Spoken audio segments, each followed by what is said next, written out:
ఈరోజు రాష్ట్ర ప్రభుత్వం తెలంగాణ ప్రజాపాలన ఏదైతే మాట ఇచ్చిందో కాంగ్రెస్ పార్టీ అధికారంలో వస్తే ఏమేమి చేస్తామని మాట ఇచ్చినో ఒక్కొక్కటిగా చేసుకుంటూ వస్తూ ఉన్నాం.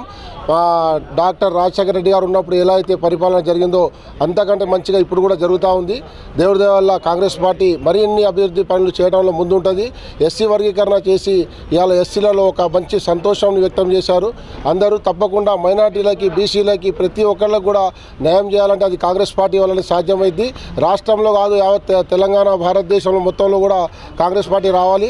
ఇది మనం తెలంగాణ గెలిచింది ఓన్లీ సెమీఫైనల్ మాత్రమే. ఇప్పుడు ఫైనల్ ఆట మనం ఆడాల్సి ఉంది.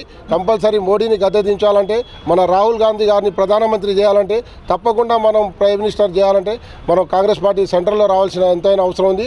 అప్పుడే ఈ భారతదేశానికి స్వతంత్రం వచ్చినప్పుడు ఒక పోరాటం జరిగింది, ఇప్పుడు ఒక పోరాటం చేయాల్సి వస్తుంది. తప్పకుండా ఈ దేశ జెండా అనేది తిరంగా 3 రంగుల జెండా నై చలేగా దూరంగా అని చేసి ఒక మన నినాదం ఉంది సేవాదల్లో. దేశ జెండా తిరంగా నై చలేగా దూరంగా.